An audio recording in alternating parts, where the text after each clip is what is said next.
네, 자리에 앉아주시면 되고요. 네, 앉아서 인사를 하도록 할게요. 자, 제 옆에 계신 분부터 소개를 해드리겠습니다. 영화 한국이 싫어서 연출 맡은 장건재 감독이시고요. 또 그 옆에는 주연을 맡은 기에나 역의 고화성 배우님, 그리고 여태까지 모습과는 굉장히 다른 모습을 저에게 보여주셨어요. 주종혁 배우님, 그리고 김우겸 배우님까지 함께 하셨습니다. 박수로 맞아주시기 바랍니다. 자, 제가 간단하게 소개는 해드렸지만 그래도 육성으로 개인적으로 소개를 해야겠죠? 감독님부터 할까요?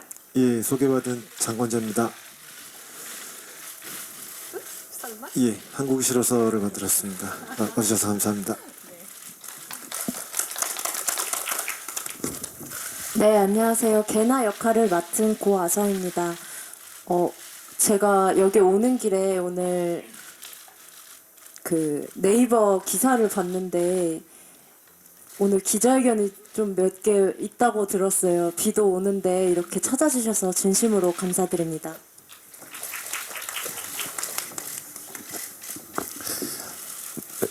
네, 안녕하세요. 저는 개나의 베스트 프렌드 제인 역할을 연기한 주종혁이라고 합니다. 저도 방금 영화를 봤는데 정말 많은 분들이 봐주셔가지고 굉장히 떨리고 설레이더라고요.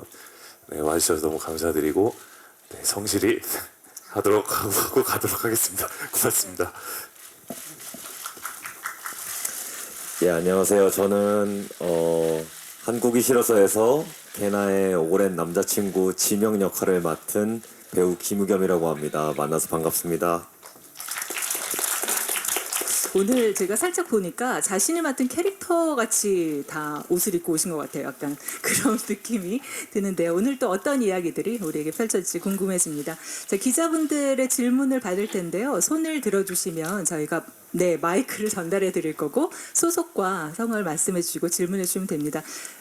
벌써부터 손을 드는 기자가 한다면 저도 처음이라 살짝 생소하긴 한데 제가 먼저 질문을 드려도 될까요? 네, 그래도 앉으셨으니까 기자분들 질문도 정리하실 시간 드릴 겸 몇 가지 질문을 한 분께 한 질문만 하도록 하겠습니다.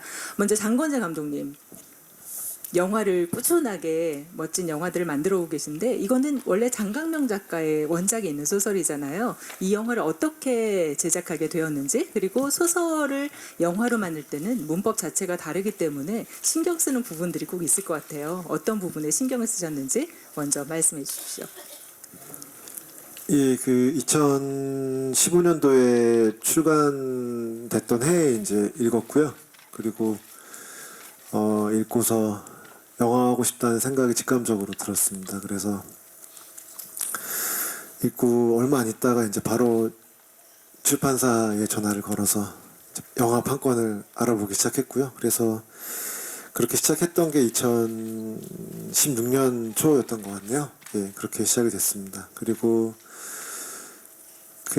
소설 읽으셨던 분들은 이제 이게 개나의 1인칭 화법으로 이제 전개되는 일종의 나레이션, 영화로 치면 그런 화법의 이야기인데, 영화는 이야기와 주변 인물들, 또 현실적으로 이제 물리적인 공간, 이런 촬영에 대한 제반 여건을 또 만들어야 되는 현실적인 부분이 있다 보니까 또 대본 쓰고 또 리서치하고 이런 과정들이 좀 있었던 것 같고요. 그리고 이제 소설도 한 7, 8년 정도의 시간을 다루고 있어요. 근데 영화는 그 시간을 어떻게 다뤄야 할까 이런 고민이 좀 들었습니다. 그리고 아시는 것처럼 이제 지난 몇 년 동안 이제 팬데믹을 거치면서 사실 이제 팬데믹이라고 하는 감각, 우리가 다 같이 느꼈던 그것들을 어떻게 이 영화는 사실 이제 무관하기는 하지만 이제 그 시기를 겪고 나서 개나가 느끼는 한국과 어떤 또 외국에서의 생활에 대한 질감, 이런 것들이 어떤 감각으로 느껴질지에 대한 고민들이 좀 있었던 것 같아요. 그래서 그게 각색하는 과정에서도 촬영하는 과정에서도 저한테는 좀 숙제였던 것 같습니다. 그리고 그 상상 속의 인물들을 이제 이렇게 세 분을 만나게 됐는데 이제 살아 움직이는 이 생물을 배우님들과 제가 상상했던 인물들을 어떻게 만들어낼지 좀 그런 준비와 고민의 과정들이 이 이야기를 영화화하는 데 있어서 저한테 좀 숙제였습니다. 네, 지금 말씀하신 것처럼 소설을 읽으신 분도 계실 테고 저처럼 영화를 먼저 보신 분도 계실 텐데 그 살아있는 캐릭터들 그리고 내 상상 속에서 글자로 이루어졌던 그 캐릭터를 어떻게 구현해낼까 많은 고민을 하셨다는 말씀이 저도 굉장히 인상적인데 너무나 잘 맞는 옷을 입은 것 같아요. 새 배우님들이. 저는 개인적으로 그런 생각이 드네요. 자, 고하성 배우님께도 질문 하나 드릴게요. 필모그래피가 엄청나잖아요. 그리고 지금까지 해오셨던 역할과 개나는 굉장히 뭔가 다른 점이 있을 것 같아요. 어떤 차별성을 가지고 있을까요? 일단 맨 처음에 시나리오를 받았을 때 제가 그동안 선택했던 영화들처럼 꼭 제가 해야 할 것 같은 정말 꼭 하고 싶은 만약에 놓친다면 영영 후회할 것 같은 그런 작품이었습니다. 개나는 제가 여태까지 맡아왔던 어떤 청춘의 결기랄까요? 사회 초년생이 갖는 어떤 열정이 지난 한 직장 생활을 7년 정도 한 20대 후반의 어떤 지친 여성상을 그려보고 싶었습니다. 네, 감사합니다. 주종욱 배우님은 아까도 제가 앞서 말씀드린 것처럼 여태까지 모습하고는 다른 모습으로 영화 속에서 등장하시더라고요. 항상 이렇게 수트를 깔끔하게 차려입고 약간은 뺀질거리는 회사원의 이미지가 저한테는 있었는데 여기서는 등장부터 굉장히 시선 강탈, 약간 좀 껄렁껄렁하고 머리도 또랗게 염색하고 여태까지 보지 못했던 그런 스타일, 쪼리도 신으시고 굉장히 좀 자유분방한 보헤미안 같았어요. 이 캐릭터를 맡으면서 스스로 배우님은 어떤 생각을 하셨을까? 그리고 어떤 뭐 참고할 만한 모델이나 이런 것들이 있었을까요? 우선은 제가 살았던 제가 유학을 했었던 곳이거든요. 심지어 촬영지가 제가 학교를 다녔던 곳이어가지고 처음에 이 시나리오 봤을 때도 너무 하고 싶었어요. 그 뉴질랜드 유학생을 누구보다 재밌게 잘 해낼 수 있지 않을까라는 생각에 그래서 굉장히 여러 가지 준비를 했었던 게 이제 처음 갔을 때 거기 이제 랭귀지 스쿨이라고 학원을 가면은 되게 다양한 나라의 친구들이 있는데 그 친구들도 막 생각이 나면서 그래서 여러 가지들 제가 많이 참고를 했던 것 같아요. 그러면서 이제 막상 촬영장을 갔는데 이제 뉴질랜드를 갔는데 신호등에서 제 학교 다닐 때 친구도 만나서 또 그 친구는 거기서 생활 아예 계속 살고 있는데 또 그 친구의 삶도 듣고 이렇게 하다 보니까 어떤 그때 그 공기 분위기가 그냥 몸속에 남아 있었던 것 같습니다. 네. 즐거우셨겠어요, 개인적으로. 너무 그렇죠? 저는 개인적으로 그래서 너무 감사합니다. 그래서 다시 가보게 돼가지고. 네, 네. 좋습니다. 자, 지명 역을 맡은 김우겸 배우님, 지명 같으세요 지금. 그리고 어떻게 보면 이 제인하고는 상당히 좀 다른 스펙트럼에 서 있는 그런 캐릭터라고 생각이 되고 어떻게 보면 가장 죄송합니다. 현실적인 사람 혹은 현실에서 보여지는 우리의 모습들을 가장 잘 반영하고 있는 그런 캐릭터가 아닌가 하는 생각이 들었어요. 본인 스스로는 지명과 많이 닮았을까요? 아니면 본인이 생각하는 지명이라는 캐릭터는 어떤 캐릭터일까요? 저는 지명을 연기하면서 사실 지명과 많이 닮지 않았다 스스로 생각했었거든요. 근데 오늘 방금 기자님들이랑 같이 영화를 봤는데 닮은 것 같아요. 조금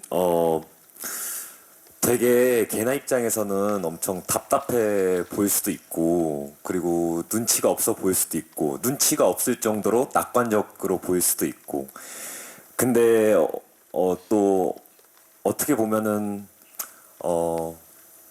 저한테 또 필요한 모습이라고 생각이 드는 게 낙관적인 것도 필요하고 그리고 그 상황에 만족할 줄 아는 모습도 필요한 것 같다는 생각이 들어서 그래서 저는 앞으로 좀 지명처럼 살고자 싶은 마음도 있고 어느 정도 점점 그렇게 돼가고 있는 것 같아요. 지금 오늘 영화를 보면서 그렇게 느꼈습니다. 네, 재미있는 답변이었어요.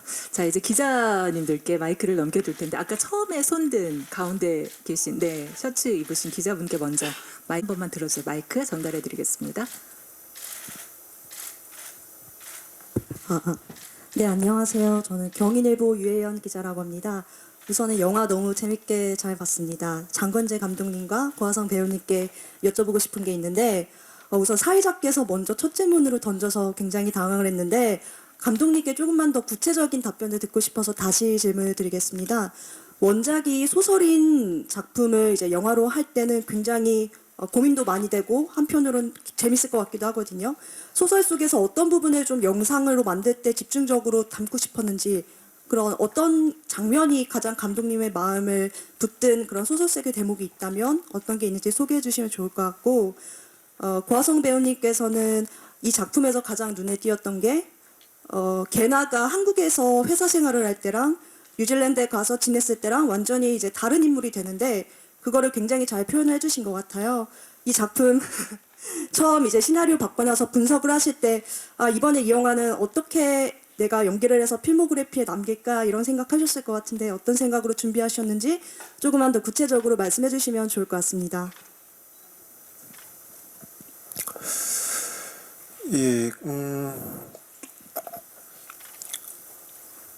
그 소설의 어떤 장면이나 어떤 대사라기보다는 이 소설을 읽으면 그 이국의 어떤 냄새 이런 것들이 있거든요. 그래서 이제 사실 그거는 표현하기 되게 어려운데 그래서 영화화 하면서도 이제 그런 부분이 되게 어려웠어요. 어떻게 보면 어떤 묘사는 글이 더 수월한 부분이 있다고 생각이 들었거든요. 그래서 제가 아까도 좀 말씀드렸지만 이제 게나가 이제 새로운 어떤 공간으로 이동하면서 좀 자신의 일상을 좀 삶을 좀 환기하거나 되돌아볼 수 있는 그런 순간들을 만나면 되게 좋겠다. 저는 소설에도 이제 그런 지점들이 있다고 생각하거든요. 이렇게 막 묘사하고 있진 않지만 그래서 이제 그거는 이제 제가 어떻게 보면 저의 한계일 수도 있는데 좀 만들면서 좀 찾아봐야겠다 이런 생각을 했었어요. 그래서 이제 이게 아마 이 작업이 좀 그런 과정이 될 것 같다고 생각을 하면서 찍었고요.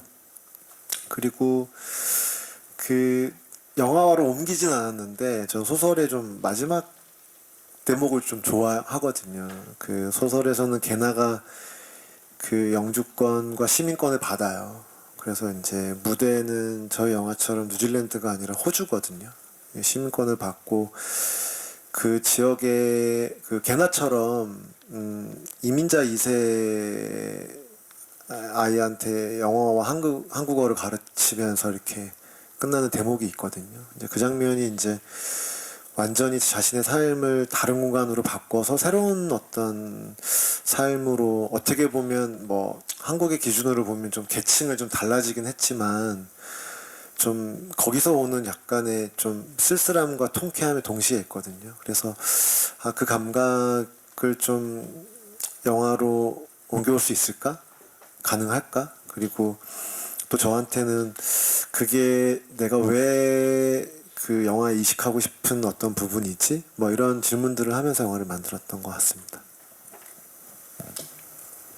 네, 저는 게나의 수년간의 시간을 담기 위해서 한눈에 보이는 어떤 변화를 주려고 많이 노력을 했었습니다. 뭐, 교포 메이크업이라던가 아니면 이 뉴질랜드에서 생활을 한다면 기본적인 피부부터 달라지지 않을까 해서 실제로 태닝을 해봤습니다. 처음으로.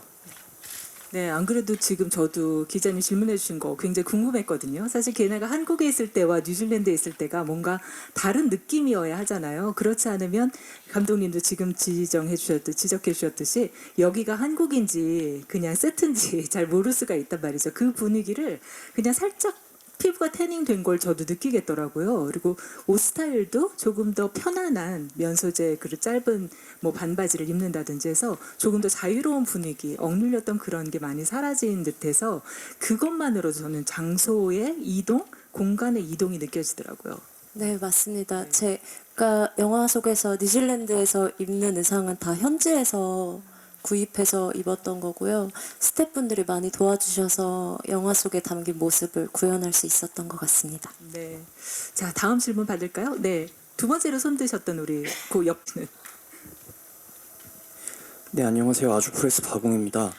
영화의 대사에서도 나왔지만 소위 헬조선 담론을 떼어놓고 영화를 이야기할 수 없을 것 같은데 감독님께서는 영화에서 이 헬조선이라는 부분을 다룰 때 이 점은 유의해야겠다라고 중점을 두고 연출하신 부분이 있는지 궁금하고 다음으로는 감독님과 고아성 배우분이 생각하는 엔딩씬의 의미에 대해 들어보고 싶습니다.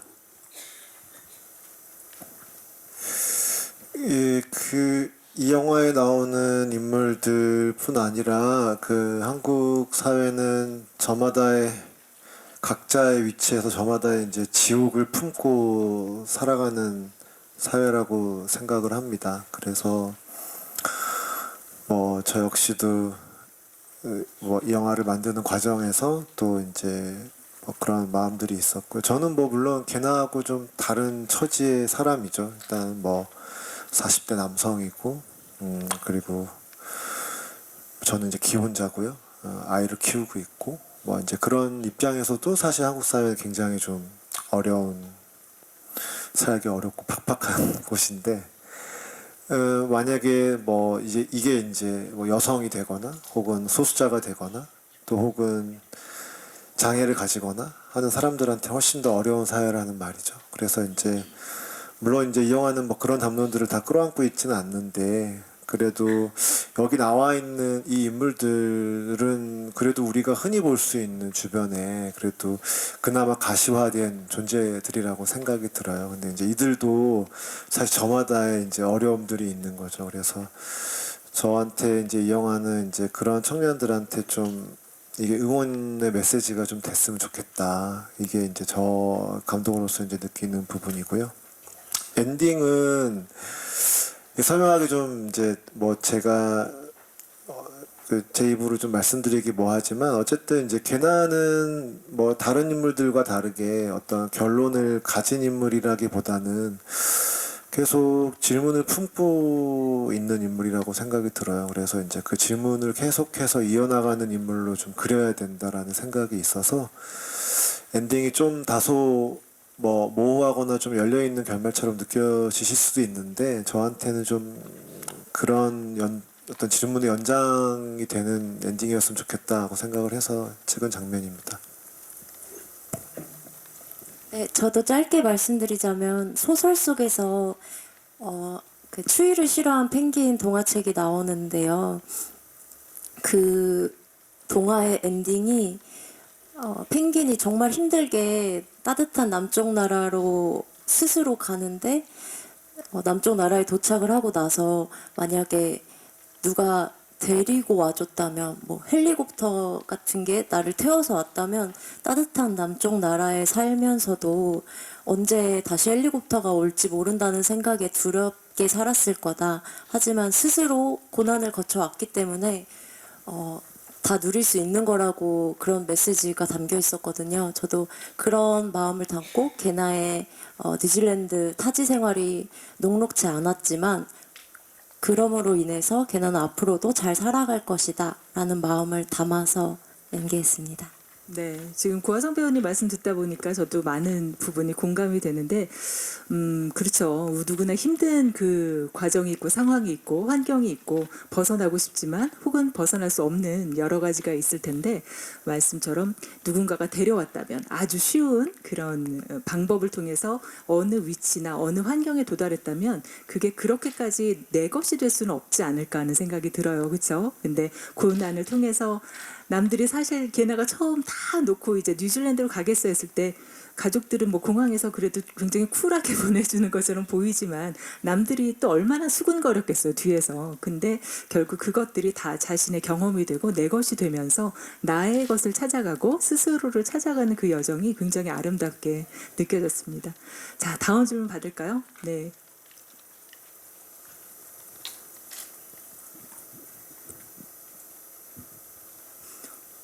네, 안녕하세요. 저 파이낸셜 투데이 김영재 기자라고 합니다. 저 감독님과 출연진 전원께 질문 하나 드리겠습니다. 짧게 대답하셔도 좋습니다.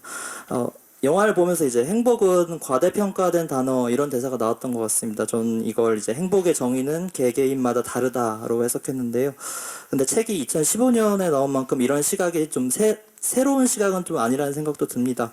제가 드리고 싶은 질문은 이제 이 영화 주인공들이 이제 요즘 10대, 20대, 30대에게는 이제 그런 자기만의 행복을 쫓는 일이 우선 지금이 행복하면 된다로 비춰지면서 좀 그런 시각이 좀 무책임하다 이런 해석도 있거든요. 요즘 10대, 20대, 30대에게는 좀 시대가 정의하는 행복의 정의가 좀 요즘 달라진 것 같아요. 이 책이 나왔을 때랑 좀 그게 달라졌는데 영화를 연출하신 감독님으로서 또 연기하신 배우님들로서 그런 행복의 정의가 달라진 거에 대해서 좀 어떤 생각을 갖고 계신지 한 말씀 부탁드리겠습니다.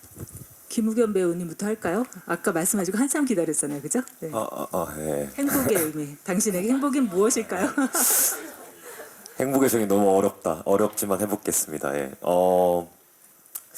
아까 그 고화성 배우님이 말씀해 주신 것처럼 마치 그 뉴질랜드에 갔을 때 뭐 여러 가지 과정을 통해서 다시 간 거랑 그리고 타인을 통해서 이제 그 쉽게 간 거랑 다른 것처럼 행복도 그 계속 보는 거 아닐까요? 라는 생각이 들었어요. 저만 들어서 생각을 해보자면 부산 영화제에서는 개나의 행복에 되게 손을 들어주고 싶다는 마음이었다면 지금은 또 달라요. 지금 지명이 원하는 행복도 꼭 필요하구나라는 생각이 들어요. 이것도 자꾸 달라지고 그러는 거지만 저는 지금의 행복이 중요한 것 같아요. 예. 저는 이 영화를 보면서 자꾸 저의 과거를 생각하게 되는데 저는 저의 의지로 유학을 갔던 게 아니라 부모님의 의지로 유학 생활을 했었는데요.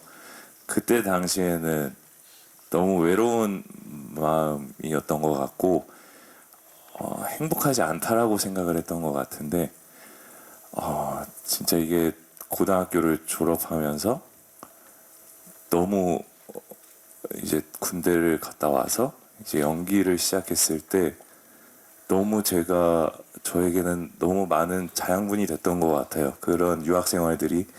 그리고 지금도 부모님은 굉장히 미안해하시고 그래서 그냥 돌이켜 생각해봤을 때는 그때 그 순간 모든 것들이 다 행복이었던 것 같고 저도 우겸이와 비슷하게 지금 하루하루가 행복한 게 아닌가라는 생각을 하고 있습니다. 네. 네, 저도 저에게 가장 큰 행복은 이렇게 좋은 배우들과 좋은 감독님과 만나서 영화 찍는 것입니다. 개나가 깨닫는 게 이제 그 행복 장사라고 행복 담론이라고 하는 그런 일종의 어떤 그 행복 담론이 되게 좀 허상이 아닐까라는 좀 깨달음이라고 생각하거든요. 그래서 이제 제가 이식하고 싶었던 게 이제 그런 부분이었습니다. 그래서 이제 행복이 되게 어떤 특정한 되게 각성 상태처럼 느껴지는데 되게 좋거나 어떤 이제 그런 것들을 사람들이 이제 좀 추구하는 경향이 이제 있는 것 같고 이제 그런 것들이 이제 시장에서 되게 통용이 되는데 걔나는 이제 막 그런 어떤 행복해야 돼 행복을 위해서 어떤 희생을 감수해야 돼 이런 것들이 되게 좀 부질없는 게 아닐까라고 하는 대사라고 생각이 들어요. 그래서 제가 이 영화 만들면서 저한테 이제 좀 작은 깨달음 같은 부분입니다. 사실 그 행복 담론이라고 하는 것이. 고화성 배우님이 이 좋은 배우들과 좋은 감독님을 만나서 영화를 찍는 게 행복이라고 했을 때 장건재 감독님 순간적으로 미소 확 번지는 거 보셨어요? 굉장히 그 순간 행복하셨던 것 같아요. 감사하죠. 이 고화성 선배님께서 저한테 제가 이제 그 영화학교에서도 이제 제가 시나리오 쓰는 걸 상당히 어려워하고 살면서 시나리오 칭찬을 받아본 적이 사실 별로 없는데 이 고배우께서 시나리오 좋다는 얘기를 되게 많이 해주셔가지고 저한테는 그게 엄청 되게 큰 힘이 됐어요. 이 영화를 찍는데. 그래서 이게 좋은 거일 수도 있어. 열심히 해야 돼. 이런 생각을 계속 좀 이제 어떻게 보면 좀 용기를 좀 불어넣어 준 배우인데 그래서 그런 면에서 너무 감사하죠. 예. 그렇죠. 누군가의 그 진정한 마음 한 조각이 누군가에게는 굉장한 지지대가 되는데 아마 이 배우분들의 그 마음이 감독님께도 잘 전해졌고 감독님의 그 영화를 향한 그리고 청춘들을 향한 우리 모두를 향한 마음이 배우분들한테도 잘 전해져서 이런 멋진 영화가 탄생하지 않았나 하는 생각이 드네요. 다 질문 더 받겠습니다. 손 들어주세요. 네. 감독님에게 질문 하나 드리겠습니다. 제가 보면서 제일 놀랐던 것은 겨울에 슬리퍼 신고 나왔던 그 대학 친구 있지 않습니까? 마지막에 이제 죽는 걸로 나오는 햄버거 먹으면서 그게 아마 원작이 없었던 걸로 알고 있는데 보면은 헬조선 얘기가 나와가지고 여자는 이제 행복을 찾아서 뉴질랜드의 강쌤이고 그 남자는 한국에서 그렇게 삶을 마감하는 셈이 돼버렸지 않습니까? 코에 대해서 좀 설명 부탁드리고요. 또 하나는 그 유학은 남편이 지진에 대해서 아주 감인 반응을 보이고 있는데 그 의미는 대강 짐작할 수 있을 것 같습니다. 혹시 그것 때문에 뉴질랜드가 아니다 호주에서 찍었는지 그것도 같이 좀 설명 부탁드리겠습니다. 예, 그 뭐 뉴질랜드 지금 이 환태평양 불의 고리가 다 들끓고 있는데 그래서 이제 뭐 일본도 상당히 비상사태잖아요. 뉴질랜드도 한 10년 주기로 큰 지진이 납니다. 그래서 뭐 뉴질랜드 이제 로케이션 헌팅 가서 이제 뭐 그런 좀 것들 좀 보면서 어떤 이야기들을 좀 모으는 과정이 있었고요. 그래서 이제 좀 탄생한 신입니다. 그 한인 가정 장면 같은 경우는 물론 원작에는 없고요. 그리고 경윤이라는 인물은 이제 뭐 걔나 대학 동창이에요. 그 대학 동창이고 사실 뭐 걔나하고 관계하는 여러 사람들 중에 한 명이고 뭐 어떻게 보면 걔나한테 그냥 한번 이렇게 스쳐 지나갈 수 있는 인물인데 이제 영화 후반에 뭐 갑작스럽게 아마 연락을 받게 되겠죠. 그렇게 이제 잘 지냈을 거라고 잘 지냈으면 좋겠다고 생각되는 친구의 죽음일 텐데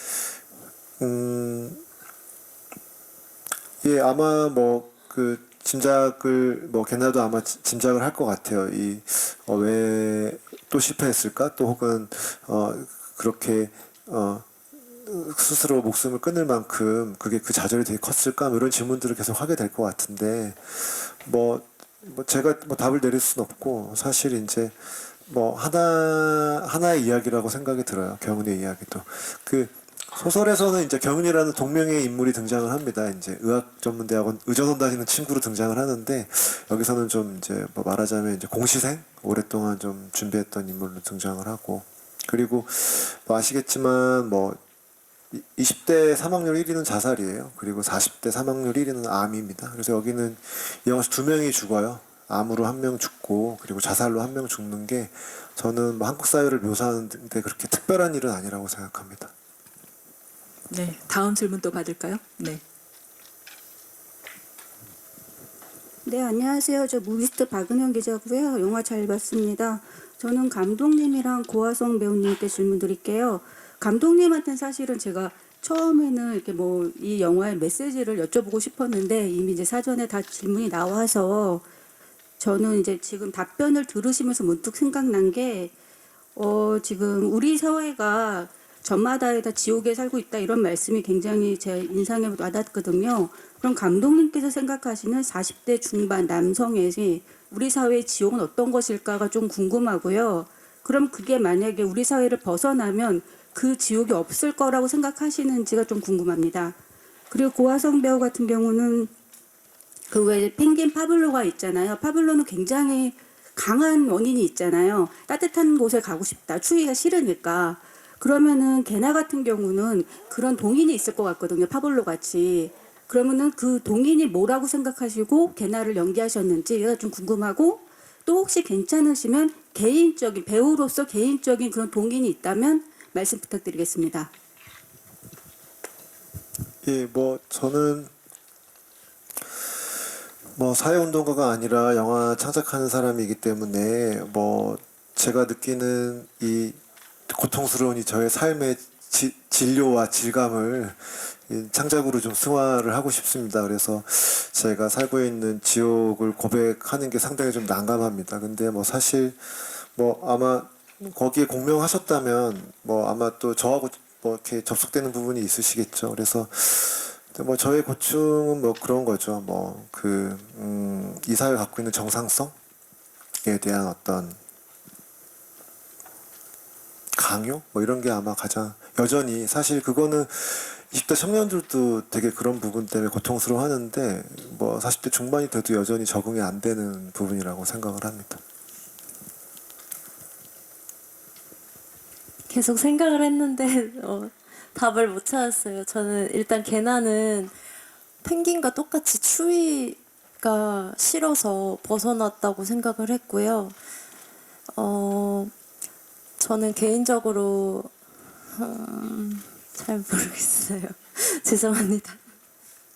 네, 고화성 배우님 말씀이 아마 그런 내용이 아닐까 싶어요. 그러니까 실제로 개나도 추위에 약했을 것이다. 근데 그 추위가 단순한 추위가 아니라 그 심리적인 추위, 또 상황의 여러 가지 추위 이런 걸 다 내포하는 것 같은데 그런 추위를 피해서 뭔가 따뜻한 거 온기가 필요하지 않았을까 그런 생각이 들더라고요. 네, 맞습니다. 너무 감사합니다. 네, 또 질문 받겠습니다. 네, 마이크 전달해 주세요. 네. 네, 안녕하세요. 시네플레이 김지연 기자입니다. 영화 너무 동시대를 살아가는 여성으로서 공감하면서 잘 봤고요. 우선 이게 그 부국제 개막작으로 먼저 이미 한 차례 상영이 됐는데 영화제 버전과 극장 개봉 버전이 다른 점이 있다면 어떤 것인지 궁금하고 부국제에서 그 관객들과 대화하면서 인상 깊었던 그런 피드백이 있었다면 공유를 해주시면 좋겠고요.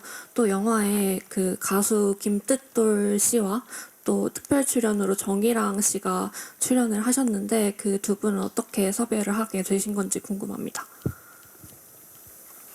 그 부산 버전 이후에 이제 가장 수정 많이 한 부분은 이제 음악 부분이에요. 그래서 음악 감독님이랑 한 몇 곡을 좀 더 작업했고요. 그리고 좀 수정된 부분들이 좀 그 소리의 작업들을 좀 다시 했습니다.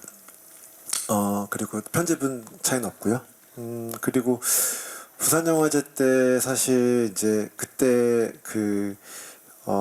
아성 씨가 못 오셨어요. 그래서 이제 그게 저희 이제 팀도 그렇고 저도 그렇고 제일 아쉬웠던 부분이에요. 작년에는 특히 또 송강호 배우님이 영화제 호스트이셨거든요. 그래서 이제 두 분이 또 만나면 참 되게 좋겠다. 그리고 작년 여러모로 좀 또 배우님들한테 뭐 그 시간이 어떻게 보면 좀 개봉하고는 좀 다르게 아무래도 영화 축제다 보니까 좀 같이 좀 얘기하고 즐길 수 있는 시간이 됐으면 좋았겠다 싶었는데 이제 그게 좀 아쉬웠어요. 그래서 그 관객분들이 아마 이제 아성 씨를 되게 보고 싶어 했었어요. 예, 그래서 저희 그 관객과의 대화할 때 이렇게 아성 씨랑 전화로 지부리 이렇게 인사를 한 적이 있거든요. 이제 그게 저한테는 좀 인상적이었고 되게 좀 관객분들이 이제 좀 그런 아성 씨에 대한 질문이 되게 많으셨을 거라고 생각이 들고요. 네, 그 두 개 말씀드릴 수 있을 것 같습니다.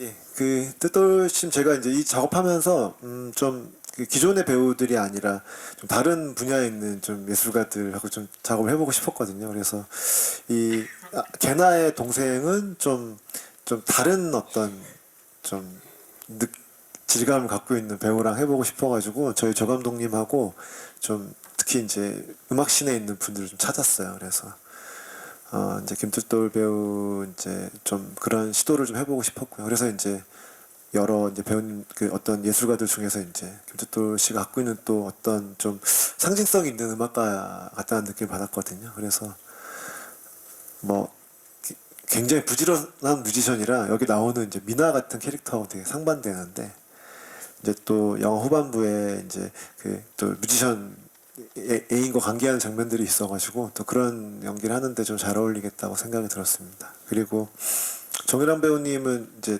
언젠가 해보고 싶은 배우였어요. 예, 언젠가 해보고 싶었던 배우였고 그런 어떤 사람을 설득시키고 호소하는 어떤 그런 역할로 어떻게 보면 좀 약간 거칠게 표현하면 그 행복담론을 약장수 같은 사람으로 나오기에 되게 재밌지 않을까.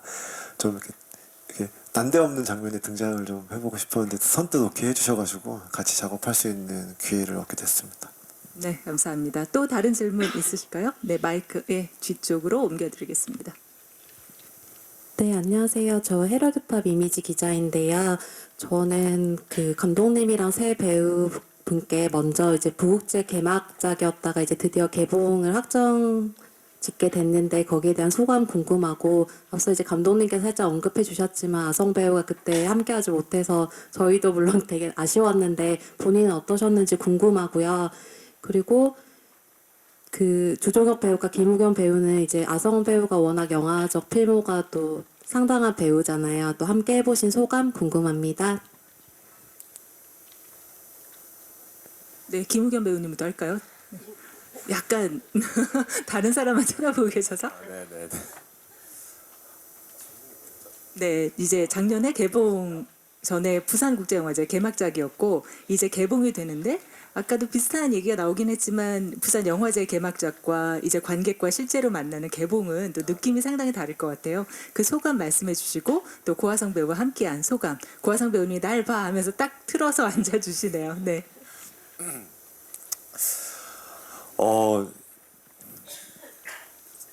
부산 영화제에서도 너무 기분이 좋았지만 가장 다른 점은 아성 누나랑 같이 이제 여러분들 앞에 누나 아니잖아요. 에? 같이 빠른 93이시잖아요. 저 그냥 93이에요. 반말을 우리가 써가지고 아니 근데 어쨌든 이렇게 같이 아성 배우님과 같이 이 자리에 쓸 수 있다는 게 제일 큰 다른 점인 것 같고 또 너무 긴장되고 똑같이 그리고 어떻게 봐주실지 너무 궁금하기도 하고 더 많은 사람들한테 공개가 된다는 어떤 그런 생각을 하니까 또 긴장되고 좀 동시에 설레기도 한 것 같아요. 그리고 고화성 배우님과는 일단 처음에 너무 신기했어요. 제가 늘 TV에서 봤던 영화에서 봤던 그 화면에서만 봤던 어떻게 보면 선배님이시고 또 제 어떻게 보면 스타니까 그래서 실제로 봤었을 때 되게 좀 긴장도 많이 하고 그랬는데 되게 생각보다 너무 털털하고 뭐 약간 엄청 쿨해가지고 연기할 때도 좀 많이 편하게 해줬던 것 같아요. 뭔가 너무 부담도 주지 않고 그리고 그냥 너가 하는 게 정답이야? 약간 이런 느낌으로 촬영장에서 대하는 것 같아서 저는 되게 그게 동료 배우로서 어떻게 보면 또 후배로서 좀 되게 그게 편했던 것 같아요.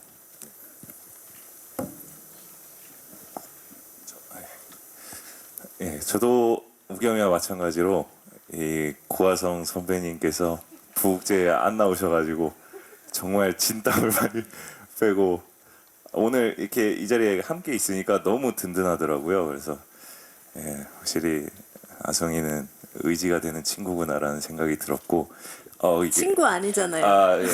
제가 어리잖아요. 동생이라는 생각이 들었고 예, 미안합니다. 예, 그래서 촬영할 때도 이상하게 너무 편했어요. 예, 너무 같이 연기하는 그 순간순간들이 너무 편안하고 그렇기 때문에 제가 너무 되게 자유롭게 할 수 있게 많이 도와준 것 같아서 야, 이게 확실히 오래된 선배님 짬바인가라는 생각도 들고 네, 아무튼 그렇습니다. 개봉 소감도 한 말씀 해주세요. 개봉 소감은 저는 아까 여기 영화관에서 같이 보면서 느꼈던 건데 이 고화성 배우의 매력이 너무 잘 보이는 것 같아서 진짜 개인적으로는 너무 팬이 됐어요. 저는 사실 한국 분량을 개막작 때는 봤지만 그러고 이제 처음 보는 거였는데 너무 매력 있고 너무 좋더라고요. 그래서 많은 분들이 이 고화성 배우의 매력을 볼 수 있지 않을까라는 설렘도 있었습니다. 네. 네, 저는 일단 작년 부산국제영화제 개막식 전에 스케줄을 가려고 샵에서 헤어 메이크업을 받고 계단을 내려가다가 넘어져서 꼬리뼈가 부러졌었어요. 그래서 병원에 한 2달 정도 입원을 해 있었을 때 이제 부산국제영화제가 열렸는데 개막작으로 선정되었을 때 너무 기뻤는데 모든 스케줄을 다 잡아놨었는데 참석하지 못하게 돼서 제가 진심으로 휠체어를 타고라도 가고 싶다고 했었는데 앉아 있을 수가 없어서, 그러니까 뭐 비행기를 타거나 기차를 타려면 앉아 있어야 되는데 앉을 수가 없어서 참석하지 못했습니다. 그래서 전화로라도 관객과 만나고 싶어서 잠깐 GV에 참여를 했었고요.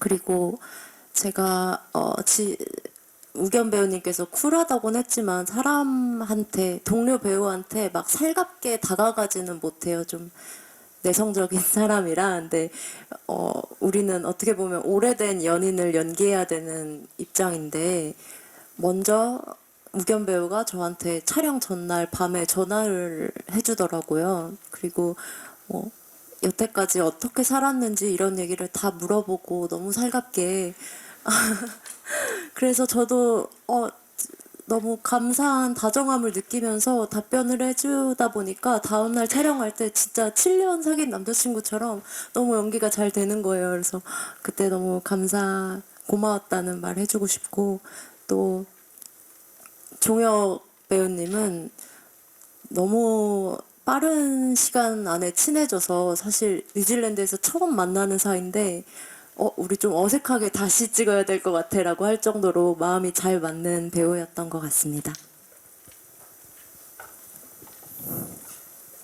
이게 좀 뭐 작년에 이제 부산 때도 그렇고 이제 개봉 앞두고 있는 심정은 이게 좀 판이 커졌다 뭐 이런 느낌을 좀 받았습니다. 그러니까 사실 그렇게 막 어떤 고배우님 수락하시고 뭐 이런 과정들이 뭐랄까, 이게 사실 이제 어떻게 보면 되게 작게 소박하게 출발한 프로젝트인데 이게 뭐 좋죠. 좋은 의미로 그렇습니다. 그래서 이게 감당이 안 된다 뭐 이런 생각을 하면서 지금까지 왔습니다. 네. 배우분들의 분위기는 굉장히 화기애애했는데 감독님이 너무 좀 이렇게 무겁게 판이 너무 커졌다는 등 부담이 된다는 하셨는데 그만큼 영화에 공을 들이셨다는 얘기가 아닐까 싶습니다. 자, 시간이 많이 갔는데요. 마지막 한 분, 기자분 질문을 받도록 하겠습니다. 네, SR타임즈 심우진 기자입니다. 이 작품과는 감독님께 질문 드릴게요. 이 작품과는 다르지만 그 애플 TV 파친코 작가분께서는 원작자분 이민진 작가분이죠. 이분께서 70년대 가족들이 미국으로 이민을 갔는데 이유가 한국이 싫어서가 아니라 한국이 전쟁이 날까 불안해서 가셨대요. 근데 막상 가보니까 뉴욕을 가보니까 치안이 안 좋아서 이민진 작가가 그 부모님들이 일을 마치고 늦게 오실 때 무슨 일이 있는 게 아닌가 항상 불안했다고 하시거든요. 그러니까 이렇게 보면은 어떻게 보면은 우리나라뿐만 아니라 다른 나라들도 뭐 누구나 그럴 것 같아요. 뭐 태어난 때부터 이제 현생과 싸워야 돼요. 그래서 뭐 어느 나라나 그 사람들이 다 힘들 거라고 생각을 하거든요. 그래서 이제 누군가는 또 미국 사람이면 미국이 싫어서라고 할 수도 있고, 일본 사람이 일본이 싫어서라고 할 수도 있을 사람들이 있을 것 같아요. 그래서 우리나라에서도 다른 나라라고 이 삶의 질이 크게 다를 게 있느냐라고 생각하시는 분도 계실 것 같아요. 그래서 이 부분에 대해서 이제 2024년에 한국 관객분들에게 이 영화가 어떻게 다가갈 것이며 또 한국 관객분들께서 이 영화를 좀 어떻게 평가해 주실지 감독님께서 어떻게 생각하시는지 좀 궁금하네요. 예, 지적해 주신 대로 이게 이제 어떤 한국을 떠나서 굉장히 이렇게 파라다이스가 존재할 것이다, 혹은 또 뉴질랜드가 한국 사회보다 굉장히 진일보된 나라여서 거기가 훨씬 더 좋다라거나 그런 이분법적인 논리를 이렇게 메시지를 담으려고 했던 영화는 당연히 아니고요. 그래서 이제 중요한 거는 이제 이게 특히 개나라는 인물이 되게 살갑고 굉장히 건강한 애인이 있고 좀 계층적으로 그렇게 풍족하진 않지만 되게 좋은 가족이 있고 심지어 정규직 직장인인데도 불구하고 이 갖고 있는 갑갑함이라는 게 이전에 어떤 사람들이 느끼는 감각이라는 생각이 들거든요. 그리고 매년 뭐 사실 이제 한 지난 10년간 특히 이제 한국 사회에서 여성이 한국 사회에 갖고 있는 피로감이라는 게 엄청나다는 거를 아는 게 되게 중요하다고 생각이 들었었어요. 그래서 이제 개나의 선택에 좀 주목을 해야 된다고 생각이 들었고, 또 한편으로는 이제 뭐 한국 사회에서 가지는 이 고통과 고난의 어떤 그 경험들을 막 굉장히 세세하게 막 묘사하는 게 또 이 영화의 목적은 아니었거든요. 그리고 또 뉴질랜드에 가서 생활이 굉장히 낭만화된 어떤 생활로 묘사하는 것도 목적은 아니었어요. 그래서 이제 뭐 그렇다면 저한테 목적이 뭐냐라고 물어보실 수 있겠는데, 아까 다시 앞서 말씀드렸던 것처럼 이제 삶의 집안을 바꾸면서까지 시도하려고 했던 그 의지가 뭔지, 그리고 이제 그 찾는 과정에서 느끼는 뭐 감정들, 뭐 어떤 세계관들, 그리고 또 저는 이제 사실 개나한테 이제 영화에 있는 개나를 보고 있으면 계속 저는 이제 저가 하는 메시지는 있어요. 제가 이제 관객들한테는 아니지만 개나한테 하는 주문은 있거든요. 특히 떠나는 마지막 개나에게 살아 있어야 된다. 살아남아야 된다. 살아 있으라. 이게 제가 개나한테 하고 싶은 메시지입니다. 네, 마지막 질문 하나 더 받겠습니다. 네.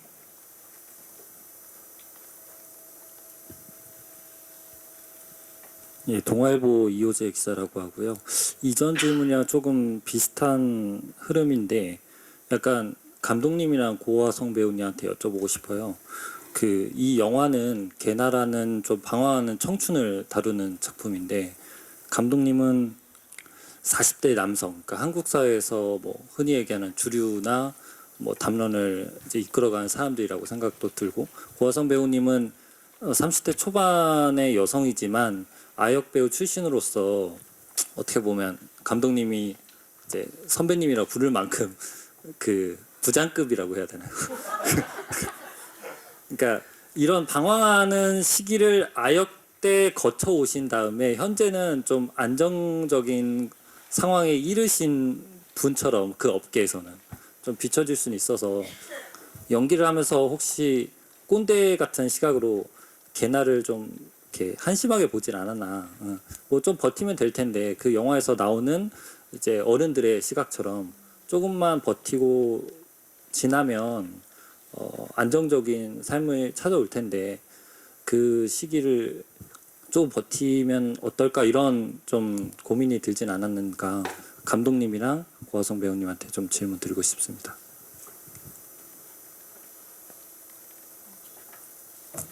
부장님께서 먼저 고 부장님께서. 부장님,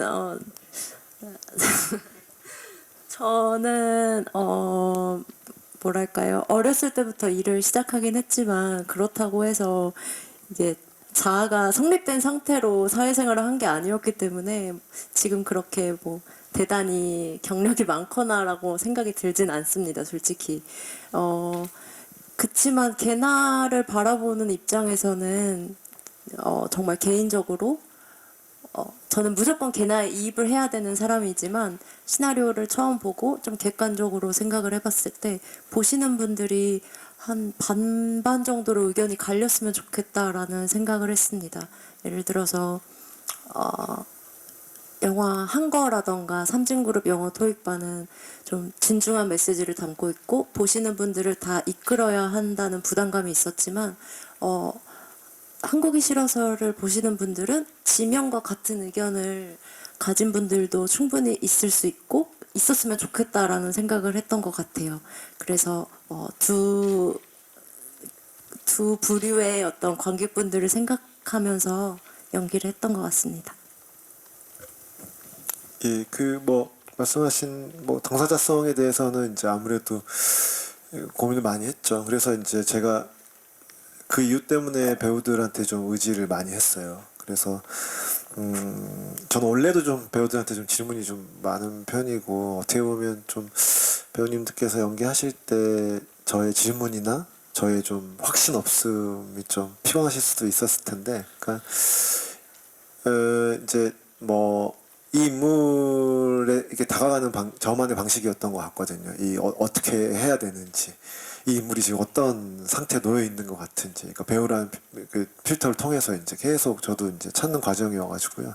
근데 이제 뭐 감독으로서 이제 이 인물이 뭐 그럴 것이야, 뭐 어떤 행복을 찾는 어떤 뭐 그런 확신을 가지고 사실 인물을 막 캐릭터라이징 하진 않았거든요. 저도 이제 이 인물들을 만들 때. 그래서 근데 이제 다만 이제 이 배우님들에게 옷을 입어서 갈 때 어떤 효과는 좀 기대는 했던 것 같아요. 그러니까 이제 그걸 통해서 이 인물들을 내세웠을 때, 아, 물론 이제 고화성이라고 하는 되게 아이코닉한 한 인물이 한국의 20대 여성을 대변할 수 있는가라는 질문에서는 그가 가지고 있는 스타성, 고화성이라고 하는 어떤 이름이 있을 텐데, 하지만 사람들은 또 고화성이라고 하는 배우를 통해서 아마 분명히 감정이입하고 하는 부분이 있을 것이다. 그리고 그런 부분에 있어서 제가 고 배우님께 좀 기대하는 부분들이 있었어요. 그건 어떤 거였냐면 어떤 그 불확실성, 그러니까 이게 이제 연기의 불확실성 이런 것이 아니라 어떤 뭐라고 해야 되나,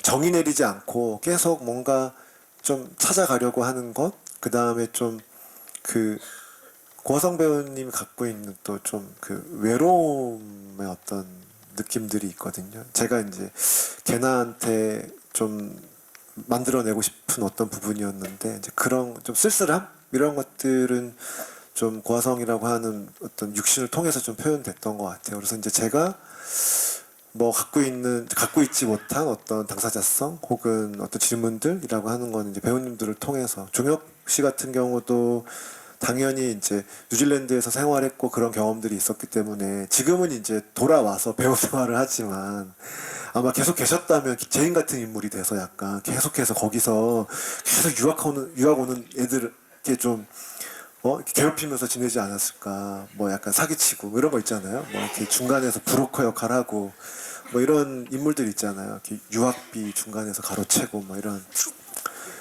우겸 씨 같은 경우는 이제 그런 측면에서 봤을 때 좀 어떻게 보면 이제 좀 뭐 보수적인 어떤 측면에서 봤을 때, 근데 저는 이제 김우겸 배우의 얼굴을 보고 있으면 좀 어떤 그가 좀 보수적인 어떤 인물이라 하더라도 신뢰가 가는 인물이거든요, 저한테. 김우겸 배우가 갖고 있는 어떤 그 좀 건강함이라고 하는 것이. 그래서 김우겸 배우의 육신을 통해서 어떤 이런 것들이 표현이 되면 좀 납득이 될 수 있겠다. 그렇다면 인물의 개나를 좀 붙잡을 수 있는, 개나가 떠나지 못하는 되게 마지막까지도 고민하는 어떤 내 뒷덜미를 계속 잡고 있는 어떤 이유가 될 수 있겠다. 뭐 이런 것들을 이제 제가 배우들을 통해서 좀 표현하고 싶었습니다. 제가 40대 중반 아저씨이기 때문에요. 그런 고민들이 있었습니다. 네, 감사합니다. 고화성 배우님 말씀 중에 왜 그 이야기거리가 있는 것을 얘기하셨는데, 사실 좋은 영화는 그거잖아요. 영화를 다 보고 난 후에 더 많은 이야기가 생겨나는 것, 그리고 더 큰 이야기가 궁금해지는 것인데, 그런 측면에서 이 한국이 싫어서는 제목은 싫다고 얘기하지만 사실 우리에겐 참 많은 이야기거리를 던져주는 좋은 영화가 아닐까 하는 생각이 들었고요. 그리고 아까 장건영 감독님 답변 중에 개나에 대한 주문이 하나가 있었다. 살아남으라라는 게 굉장히 크게 저한테는 다가오더라고요. 그래서 이 영화는 우리는 서로 다르니까, 나는 이곳이 싫으니까 떠나고 나누고 분열이 되고 분리되는 것이 아니라 살아남으라는 이 하나의 그 문장 하나로 서로 연대하고 서로 함께 손을 잡아줄 수 있는 그런 말씀과 마음을 전하고 싶었던 건 아닐까 하는 생각이 들면서, 이 영화는 바로 우리에게 그렇게 어느 나이대를 살아가는지, 어떤 처지에 있든지 어느 곳에 있든지 그런 위안과 응원 한 조각을 던져주는 영화가 아닐까, 그런 생각이 들었습니다. 자, 긴 시간 또 기자간담회 함께해 주셔서 감사드리고요. 장례 살짝 정리하고 또 같이 감독님과 배우분들 포토 시간을 갖도록 하겠습니다. 잠시 장례 정리하겠습니다.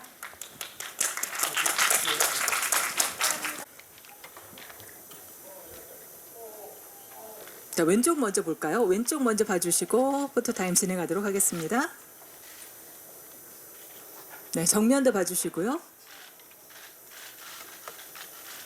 네, 오른쪽도 봐주십시오. 네, 감사합니다. 다음은 김우겸 배우님 준비되셨을까요? 네, 감독님 이쪽으로 글로는 나가시면 한참 돌아야 될 것 같아요, 그죠? 네, 김우겸 배우님 입장해 주시고요. 네. 네, 무대 중앙으로 자리해 주시고요. 네, 역시 왼쪽부터 보는 걸 하겠습니다. 배우님 조금 뒤쪽으로 가셔야 조명이 괜찮을 것 같아요. 그죠? 네, 왼쪽 먼저 보겠습니다. 네, 가운데 정면 봐주시고요. 네, 오른쪽도 살짝 봐주세요. 감사합니다.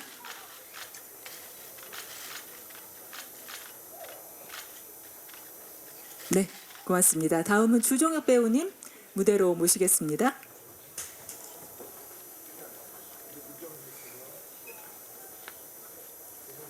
네, 주종혁 배우님 무대로 올라가고 계십니다. 자, 역시 왼쪽부터 촬영할까요? 왼쪽 먼저 봐주시고요. 네, 뉴질랜드 보헤미안답게 멋있게. 네, 가운데도 봐주시고요. 네, 오른쪽도 봐주세요. 포즈 너무 똑같은 거 아니에요?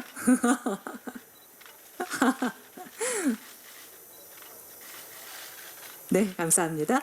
다음 고화성 배우님 무대로 모시겠습니다. 계단 조심하세요. 네, 고화성 배우님 무대로 모시겠습니다.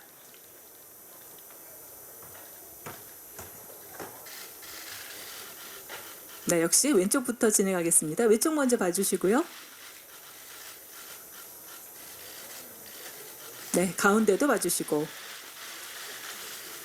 네, 역시 부장님의 손인사 멋지네요.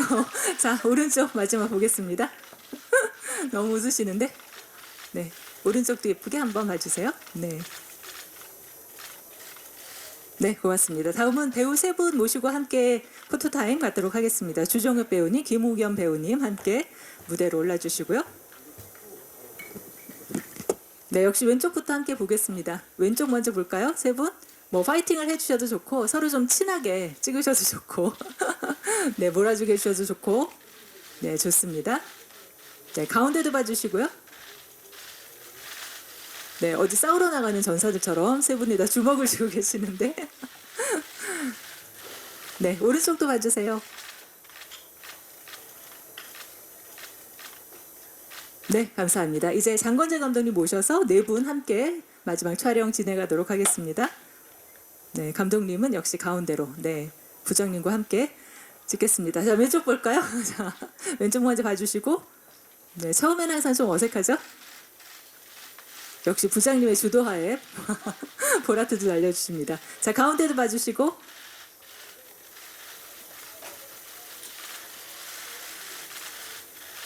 네, 오른쪽도 봐주세요. 오른쪽. 네, 오른쪽 계신 분들 위해서 한번 해주시고 네, 네 분이 서로 너무 뻘쭘하니까 파이팅 한번 할까요, 우리? 자, 정면 보고 하나, 둘, 셋, 파이팅! 영화 파이팅! 그렇죠. 네. 하트도 한번 할까요? 네, 하고 싶은 하트. 어떤 거 할까요? 아, 좋습니다. 연결된 고리 하트. 자, 정면 봐주시고